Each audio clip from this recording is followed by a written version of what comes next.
Olá, bem-vindo a mais um caso clínico do Diagnosticando. Esse caso é um caso sem muito segredo, né? Não é daqueles casos desafiadores. Na verdade, o diagnóstico é bem simples. A diferença é, eu vou conseguir mostrar um pouquinho mais de como funciona o diagnóstico que a gente faz e como é importante eu entender o crescimento e desenvolvimento desse meu paciente. Como é que os incisivos inferiores podem mostrar para a gente como é que esse paciente cresceu e como é que eu tenho que tratar ele para ele ter uma guia anterior, uma guia canina e oclusão em VIPs. Então, vamos lá, vamos dar uma estudada nesse caso.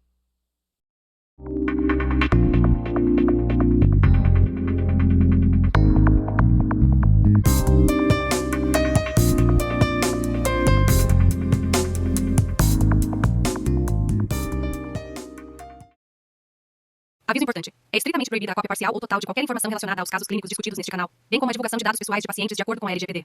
O sigilo e a confidencialidade dos pacientes são prioridades absolutas do Diagnosticando e do professor Odilon Souza. Como profissionais de saúde, é nossa responsabilidade proteger suas informações e garantir o respeito à privacidade. Lembre-se de que as discussões neste canal são apenas para fins educacionais e colaborativos. Qualquer reprodução, divulgação não autorizada ou uso indevido das informações compartilhadas pode acarretar em consequências legais. Contamos com sua ética profissional e compromisso em manter a confidencialidade dos casos clínicos e a privacidade dos pacientes. Vamos trabalhar juntos para promover um ambiente seguro, respeitoso e focado no aprendizado mútuo. Agradecemos sua compreensão e colaboração nesse importante assunto. Bom, então vamos lá. Essa paciente, de novo, ela tem uma certa assimetria facial, né? Então a gente consegue ver ali o lado direito um pouquinho maior.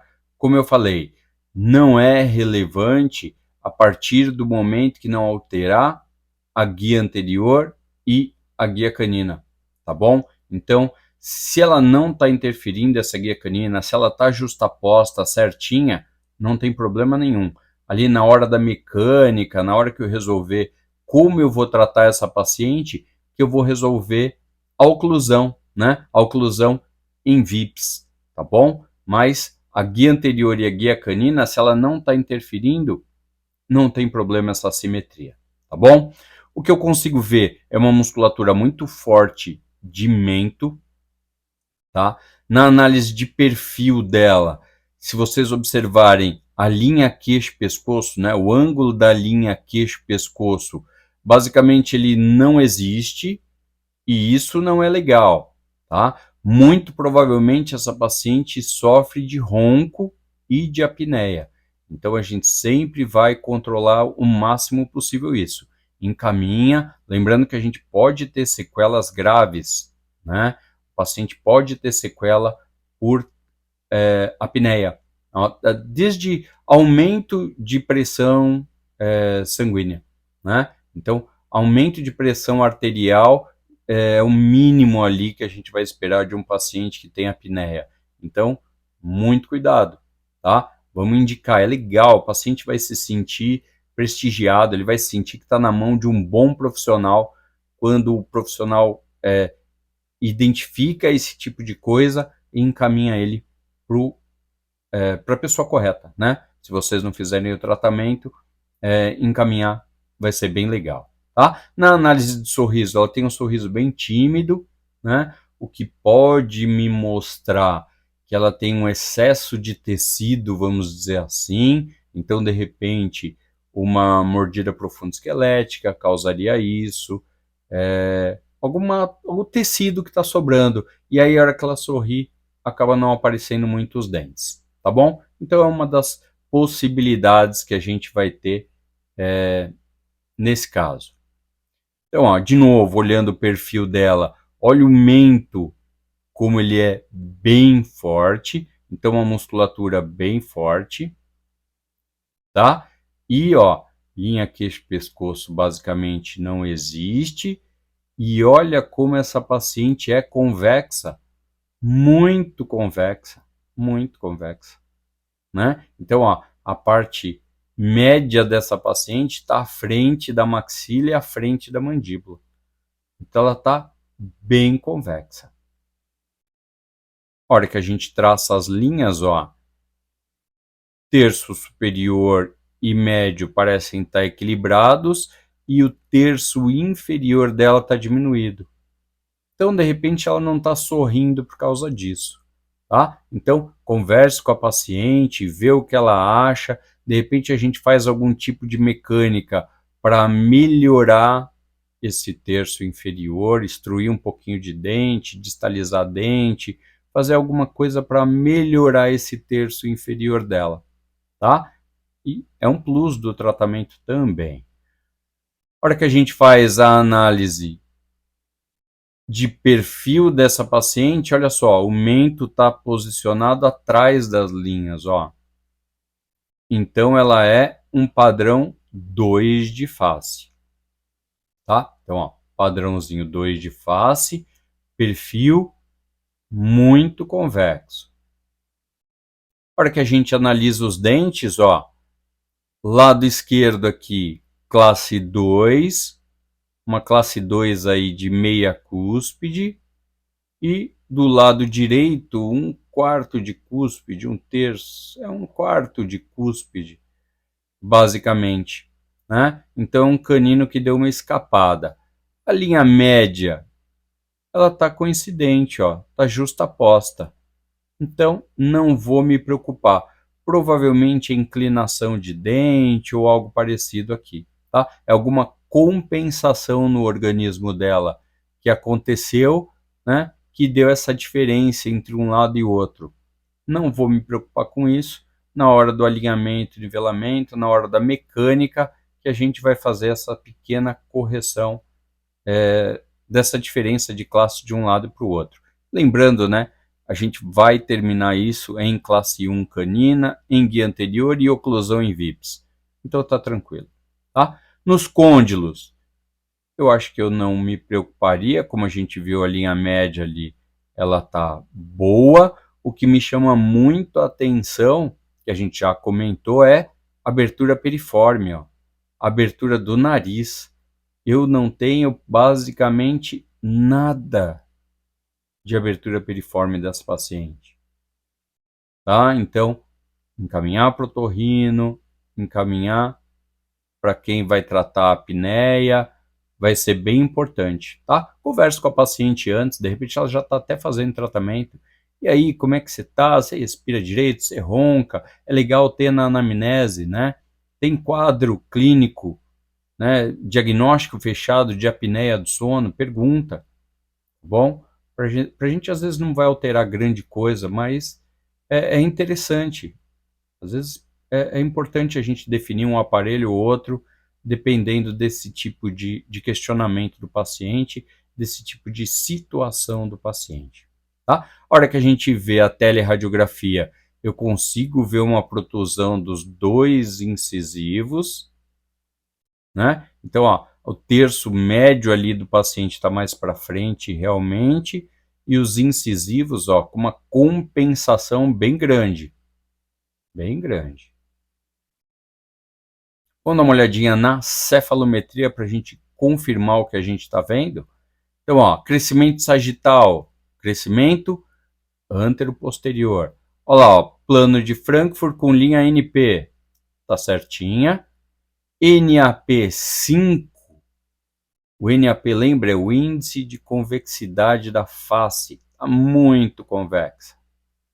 SNA, olha lá, lembra que eu falei? Incisivo parece estar vestibularizado, olha lá, era para estar 82, está 77. Se a maxila está para trás, o incisivo, a língua joga para frente. SNB, a mesma coisa, ó, era para estar 80, está 74. Um ANB de 3. O ANB não está tão ruim. Ela está birretrusa, né? Ela tem uma birretrusão. E o SND, então, ó, base do crânio com ponto D, um pontinho lá na mandíbula, 71. Então, também está atrás.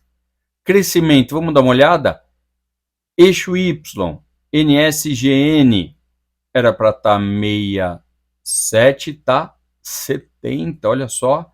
O eixo Y está mostrando que o paciente tem uma rotação horária da mandíbula. Plano oclusal não é tão confiável. Olha só, base do crânio com plano mandibular deu um pouquinho diminuído. Olha que engraçado. No NSGN, o paciente é dólico. No NSGOGN, é BRAC. Tá? É pouquinha coisa, é limite. Tudo bem, só estou levando ao pé da letra. Tá? Olha as diferenças que a gente tem, às vezes, na mesma cefalometria. Por isso que a gente tem que tomar muito cuidado. Tá? Saber o que a gente está optando. O que a gente vai fazer. Incisivos. Olha lá, ó, ângulo diminuído, 1.N1, quer dizer o quê? Que eu tenho vestibularização. Não sei se é de algum ou se são dos dois, né? O que eu sei é que eu tenho vestibularização, porque o ângulo está fechado. Se a gente olhar 1.NS, era 103, está 109. Então, realmente, o incisivo superior está vestibularizado. Tá? Então, me mostrando aí que a paciente ou ela é biprotusa ou a maxila está para trás. A gente olhou lá no SNA, a maxila está para trás. Tá? Então, ó, eu tenho uma inclinação grande de incisivo superior. O 1.NA, a mesma coisa, era para estar 22, está 32 também, ó, me mostrando incisivo vestibularizado e protuído, ó, um traço NA 7 milímetros. Então, ó, um NS, um NA, um traço NA. Aqui eu também tenho, ó, um órbita também, um linha, todo mundo me mostrando que os incisivos estão vestibularizados. E o inferior, olha lá, 25, 31, também vestibularizado e também protuído. Então, ó, a análise cefalométrica, lembrando que é da radiológica, né, está me mostrando que eu tenho incisivos vestibularizados e protuídos. Tecido mole, limite, H-nariz um pouquinho desarranjado, né? A mandíbula está para trás, é normal. E o mento, ó, tá bom. Triângulo de Tweed, FMA, ó, 16. Tá me dando um paciente relativamente bem braque, hein? Bem braque. E o IMPA, 108. Um IMPA bem vestibularizado. Esse IMPA de 108 aqui já começa a acender algumas luzes de diagnóstico para a gente. Né? Então, se o IMPA está 108, o paciente basicamente ou ele é biprotuso ou ele é classe 2 por mandíbula. Tá? A gente vai usar só essa medida. Vamos ver, vamos traçar nós na nossa cefalometria simplificada para ter uma real noção do que está acontecendo. Então, ó, incisivo superior vestibularizado, o ângulo goníaco está no limite, 69, e ó, o incisivo, o ímpar, bem vestibularizado, hein? 103, tá bom? 103, então, ó, eu tenho uma classe 2 por mandíbula. E a divisão? Divisão, ó, como eu tenho os incisivos vestibularizados, divisão primeira. Então, ó, diagnóstico, classe 2 esquelética por retrognatismo mandibular. Então, vamos recapitular. Como é que eu cheguei nessa conclusão? Imagina só, se o meu ímpa está aumentado, quer dizer que a minha língua jogou ele para frente, certo? Por que a língua jogaria o meu incisivo para frente? Basicamente, ou ele é biprotuso, né? Então ele cresceu demais a maxila e a mandíbula, e essa língua achou mais espaço e empurrou todo mundo para frente, ou a mandíbula cresce de menos e a minha língua joga o meu incisivo para frente.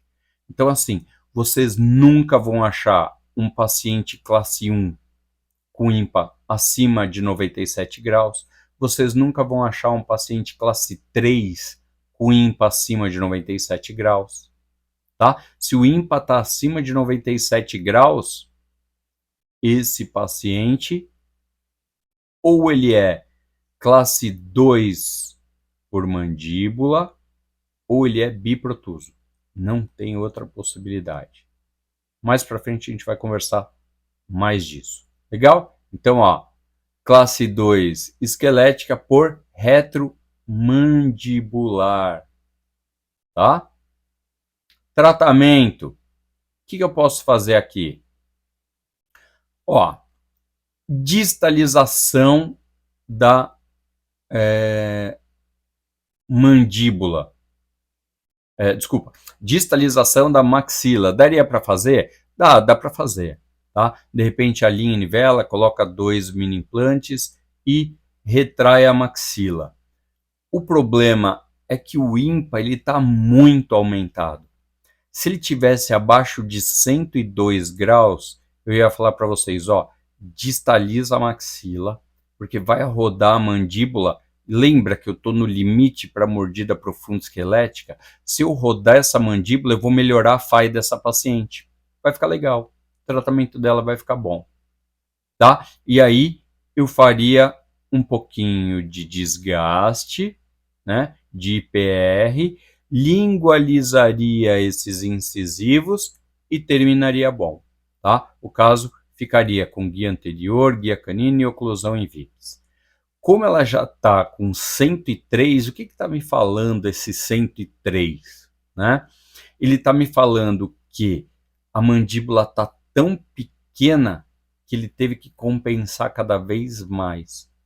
Então, olha só, olha o raciocínio como é.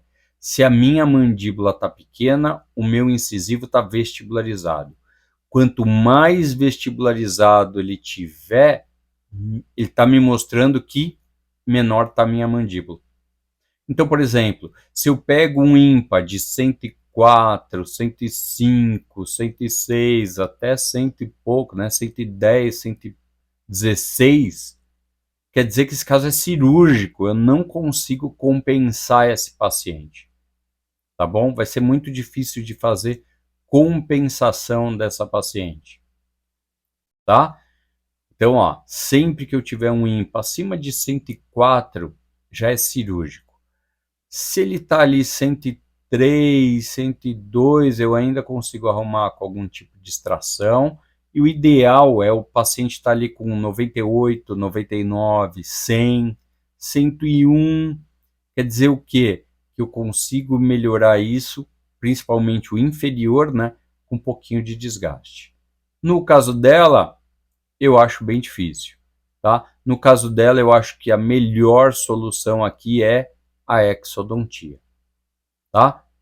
Melhor exodontia, a gente vai ter que melhorar um pouquinho a intrusão dos incisivos, tá? Rodando um pouquinho a mandíbula, então eu vou extruir um pouquinho os posteriores, os molares, para criar aquela rotação e aí melhorar, tá? Então eu acho que a melhor opção aqui é a exodontia do 14 e do 24, tá bom?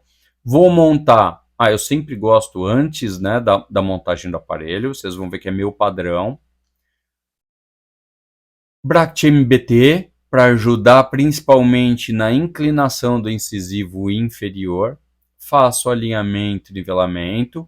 Desgaste interproximal, principalmente na distal dos caninos. Né? Então, ó, 33 e do 44, para tentar diminuir esse ímpa, tá bom? Então, ó, distal do 33, né, do 33 mesial do 34, e aqui, ó, aqui eu coloquei só 44, né, mas podia colocar, ó, 43 e na mesial do 44.